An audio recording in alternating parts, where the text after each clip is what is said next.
கர்த்தருக்கு ஸ்தோத்திரம். காலை மன்னா. கர்த்தராகிய இயேசுவின் இரத்தத்தின் குணமாக்கும் வல்லமை. நீங்கள் இருக்கும் வீடுகளில் அந்த இரத்தம் உங்களுக்காக அடையாளமாய் இருக்கும்.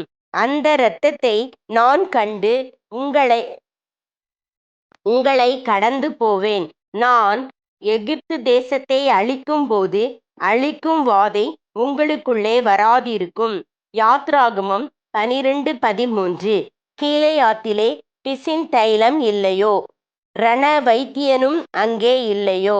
பின்ன ஏன் என் ஜனமாகிய குமாரத்தி சொஸ்தமடையாமற் போனாள்?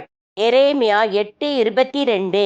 கீலேயாத்தின் பிசின் தைலம் கிறிஸ்துவின் இரத்தத்திற்கு அடையாளமாக இருக்கிறது. ஆட்டுக்குட்டியானவரின் இரத்தத்தினால் நமக்கு சுகம் உண்டு. பாவ மன்னிப்பும் வியாதி குணமாகுதலும் ஒருங்கிணைந்தே செல்கின்றன. அவர் உன் அக்கிரமங்களையெல்லாம் மன்னித்து உன் நோய்களையெல்லாம் குணமாக்கி. சங்கீதம் 103:3. கர்த்தராகிய இயேசுவின் இரத்தத்தினால் நம் பாவங்கள் அற நம்மை கழுவி சுத்திகரிக்க கூடுமானால் அது நம் சரீரத்தை சுகமாக்கவும் வல்லமை உள்ளதாகவும் இருக்கிறது. உண்மையில் அவரது இரத்தம் அதைவிட அதிகமாகவே செய்ய வல்லமையுள்ளது.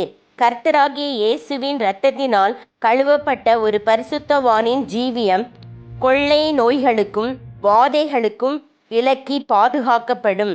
பழைய ஏற்பாட்டு காலத்தில் பஸ்கா ஆட்டுக்குட்டியின் இரத்தம் தெளிக்கப்பட்ட வீடுகள் வாதைக்கு நீங்கலாக காக்கப்பட்டன. அந்த இரத்தத்தை நான் கண்டு உங்களை கடந்து போவேன். அழிக்கும் வாதை உங்களுக்குள்ளே வராதிருக்கும். யாத்ராகமம் 12:13. புதிய ஏற்பாட்டில் கர்த்தராகிய இயேசுவே நமக்காக அடிக்கப்பட்ட பஸ்கா ஆட்டுக்குட்டியாய் இருக்கிறார். நம்முடைய மீறுதல்களின் நிமித்தம் அவர் காயப்பட்டு நம்முடைய அக்கிரமங்களின் நிமித்தம் அவர் நொறுக்கப்பட்டார். நமக்கு சமாதானத்தை உண்டுபண்ணும் ஆக்கினை அவர் மேல் வந்தது. அவருடைய தழும்புகளால் குணமாகிறோம். ஏசாயா 53:5. அருமையான தேவ பிள்ளையே, பாவமே வியாதிக்கு ஒரு முக்கிய காரணமாகும். கர்த்தராகிய இயேசு ஒருவரது வியாதியை குணமாக்கும் முன்பாக அந்நபரின் பாவத்தை மன்னித்ததாக நாம் வேதாகமத்தில் பல இடங்களில் வாசிக்கிறோம். பாவமானது ஒருவனது ஜீவியத்தில் பிசாசானவன் நுழைவதற்கு இடம் உண்டாக்கி பின்னர் வியாதியின் மூலமாக அவனை சிறைப்படுத்தி கொள்கிறது. ஒருவன் கர்த்தராகிய இயேசுவின் இரத்தத்தினால் தன் பாவங்கள் அனைத்தையும் நீங்க கழுவப்பட்டால் அதற்கு பின் பிசாசானவனால் அவனில் கிரியை செய்ய முடியாது.